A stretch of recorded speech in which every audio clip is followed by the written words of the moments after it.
پاکستان کے حالات، ان کے پیش نظر جو مہنگائی کا اژدہا ہے وہ اتنا تیزی سے آگے بڑھ رہا ہے کہ عام بندے کی اپروچ سے اب اپنے اہل و عیال کو پالنا بڑا مشکل ہو گیا۔ وہ جو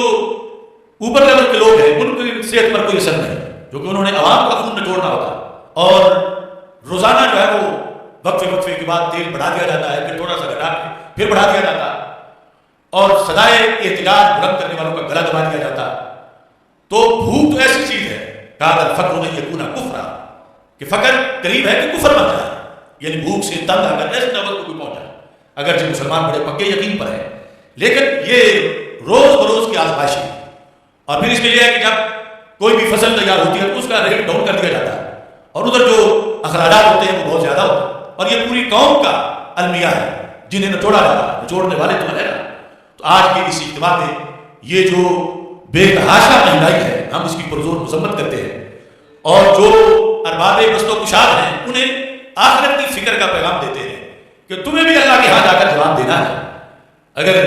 نیل کے ساحل پر کتے یا بکری کا سوال حکمران سے ہو سکتا ہے تو یہ اشرف المخلوقات کے افراد، ان کے جو بجھے ہوئے چولہے ہیں اور ان کے جو تڑپتے جگر پارے ہیں، جنہیں کو کھانے کو کچھ نہیں مل رہا، پینے کو کچھ نہیں مل رہا، جن کے بل پورے نہیں ہو رہے، کیا ان کا سوال حکمرانوں سے نہیں ہوگا؟ یقیناً ہوگا، اور پوچھا جائے گا کہ کیسے تم نے اس ملک کو جو برکتوں والا ملک تھا اپنی منحوس پالیسیوں کی وجہ سے اس میں تم نے اپنے نحوس پروگراموں کی وجہ سے قلت بنائی، اور اس کی وجہ سے آگے انسان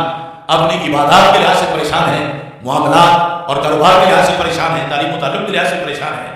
تو ہمارا یہ مطالبہ ہے کہ یہ مہنگائی واپس لی جائے، اور جو جس نام پر تم مہنگائی کرتے ہو وہ کوئی سبب موجود نہیں ہے، اور اپنی عیاشیوں کے لیے یہ سب کچھ کیا جا رہا ہے، اس کو ہر کے ساتھ قبول نہیں کرتے۔ تو ہمارا مطالبہ ہے کہ حکومت اپنے ان معاملات پر نظر ثانی کرے۔ دوسری طرف پنجاب حکومت نے ایک بل پاس کیا ہے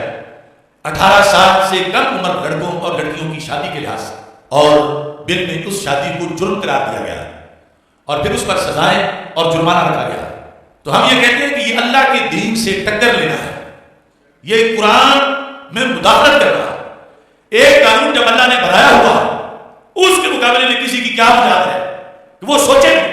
قانون بنانا تو بڑی دور کی بات ہے۔ ما کان للمؤمن ولا مؤمنۃ اذا قضى الله ورسوله امرا ان يكون لهم الخيرة من امرهم۔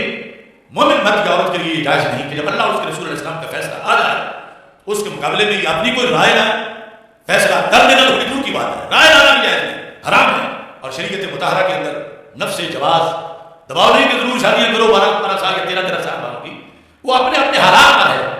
لیکن جب اللہ نے جائز رکھا ہے تو ناجائز سے کون کر سکتا ہے؟ رب نے تو نبوت کا دروازہ بند کر دیا ہے، لہٰذا ابھی کوئی آ ہی نہیں سکتا کہ شریعت کو منسوخ کرے اور اگلا کوئی پیغام دے۔ اس شریعت کے اندر چھوٹے بچے کی بھی شادی جائے، اس کی طرف سے اس کا وکیل جو ہے والد یا دادا جو ہے وہ اجازت قبول نہیں سارے سکتے۔ تو یعنی جواز جو ہے اس کو جرم کہنا، یہ ہمارا ٹکرا ہے۔ ہمارا یہ نہیں ہے کہ لوگ اتنی عمر میں ضرور شادیاں کریں، وہ اپنے حالات کے ساتھ اور جو اس کے لحاظ سے وہ کریں گے، لیکن یہ پکا قانون بنا دینا یہ اللہ کے نظام کے ساتھ جنگ کرنا ہے، اللہ کے قرآن کے ساتھ جس نے اجازت دی ہوئی ہے۔ لہذا پاکستان اس لیے نہیں بنایا گیا تھا کہ ہاں ویسٹ کو دیکھ کر قانون بنایا جائے اور بچوں اور بچیوں کو بے راہبی کا رستہ دکھایا جائے، اور جو نکاح سنت ہے اس کو جرم قرار دے کر معاذ اللہ سے خود اپنے لیے عذاب کو دعوت دی جائے۔ کیونکہ جب رب کے نظام کے لیے یہ ملک حاصل کیا تھا، یہاں غیروں کی رضامندی کے لیے جب قانون بنے گے تو پھر دعاؤں کا قبول ہونا اور رحمتوں کا برسنا اور رزق کا وافر ہونا، یہ ساری چیزیں جو ہیں ان پر اثرات مرتب ہوتے ہیں۔ تو ہمارا یہ بھی حکومت سے مطالبہ ہے کہ اس قانون کو فی الفور واپس لیا جائے، کہ جو دونوں مطالبات ہم نے پیش کیے ہیں مہنگائی کے لحاظ سے اور شادی کے لحاظ سے، جو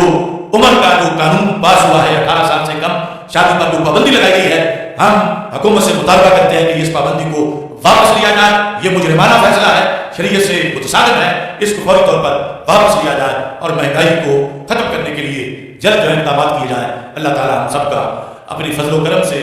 حامی و ناصر ہو۔